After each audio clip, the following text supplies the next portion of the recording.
Hi there, my name is Matt Beeston and welcome to Peak Performance 360. My channel covers a number of different topics, but just to throw out a few ideas for those parents at home that have started homeschooling. We started about 2 weeks ago. My background is in teaching, so we thought we'd give it a go, an opportunity. And we've been loving it, actually. It's been great. It's been great fun. However, there's a few things that we've learnt along the way that I thought might be quite useful to share. So, top tips. 10 essentials to help your child learn. What we got? Number 1, have a timetable. Now, I didn't think this was going to work that well. I just thought, it's only a timetable. But we made something up on the computer and my daughter seemed to love it. What it meant was she could plan her day, and even last night we were planning for today. So it was really useful. She could see what she was doing. So we've got the different subjects there you can see. We've got a bit of outdoors, we've got walking, we've got reading, we've got English, dance, all the subjects that you would think, and some extras in there as well. And what it just means, it means that actually she knows where she's going with her learning, she takes ownership, and it seems to work. So give it a go. Timetable, very simple thing, but it works. Next, make it fun. Make it fun. Often as a teacher myself, I can get bogged down in all the nitty-gritty, but it comes back to enjoyment. The enjoyment of learning, having fun, and when the children enjoy it, they're going to obviously learn a lot more and just get the love of learning, and that's what you want. Okay, so make it as fun as possible.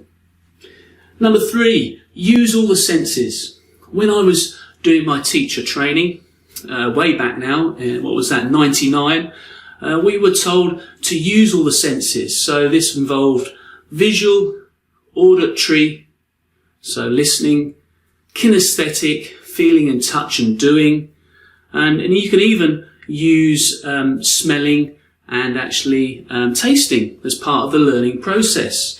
So when you actually put information across, see if you can hit some of these. Can you show it visually?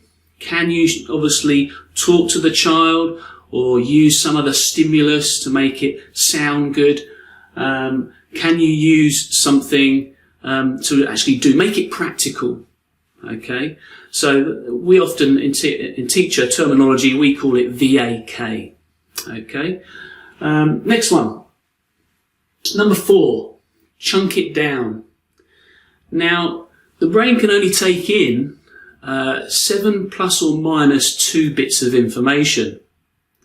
So think about that. If I were to give you my phone number, you'd probably remember it, probably about 7 or 8 digits.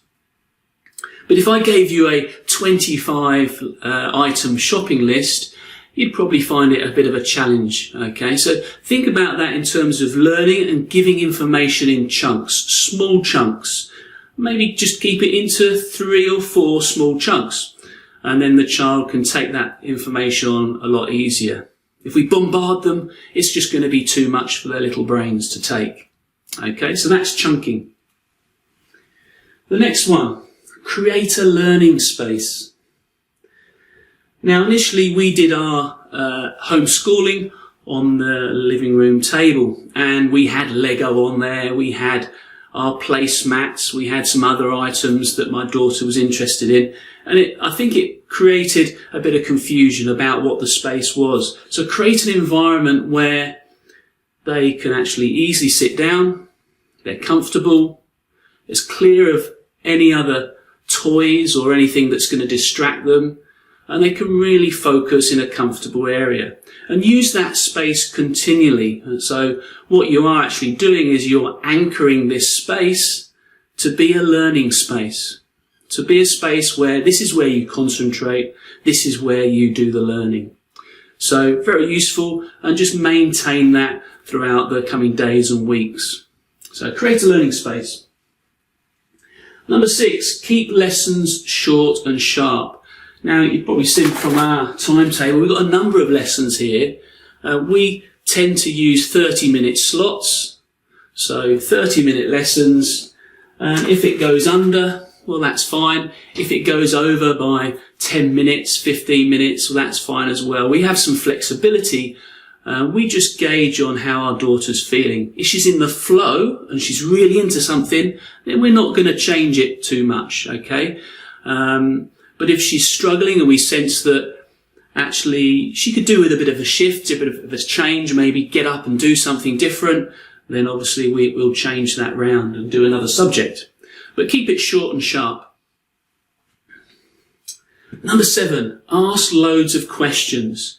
This is particularly useful when reading with a child. You can ask different questions about the story, about how perhaps a particular person is feeling. What are they doing? How are they doing it? Why are they doing it like this? How might that person be feeling? So loads of questions, and refrain from giving the child the answers. And that comes down to here, number 8 actually. Make them work for it. I've seen it in the classroom. I've observed teachers and even myself where I'd finish off a sentence for a child. If we do that, obviously we're taking away that learning opportunity. So refrain from answering the questions for them. Make them work for it. Make them go into what's called the pit, actually, where they feel and struggle and they come out the other end. So the pit is when they struggle at the bottom, but they work through it. They work through that struggle and they come through the learning. And that's when the learning takes place. And they feel a sense, actually they build their self-esteem. You notice it. The child actually lights up when they achieve something. Okay, next one. Number 9, play to your strengths. Okay, so as parents, we all have our strengths. We might be particularly good at art. So maybe you could do your art lesson. Or we may have another parent who's an engineer and might be great at building things or doing science topics.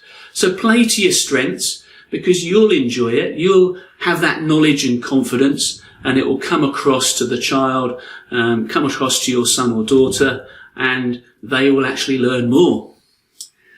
Next, right at the end, developing that growth mindset. A lot of parents have probably heard about this. Teachers know about this, and we're trying to develop the growth mindset, and that is by praising effort and hard work. So we're praising the fact that they've worked hard, they've had that struggle, and they've produced some good work through the hard work. Okay, so there's a few different points, 10 different points, 10 essentials to help your child learn. Over the coming weeks, coming days, I will be posting a few more items on YouTube. Please subscribe to my channel, and we will find opportunities to talk. Maybe you could message me, and maybe there's something that interests you want to find out a bit more about, then I can do that. I look forward to speaking to you and seeing you in the future. Good luck with all the homeschooling. I know it takes a lot of patience. Even as a teacher, it's a big challenge, but we can get through this. Okay? All the best. You keep safe, and we'll see you tomorrow.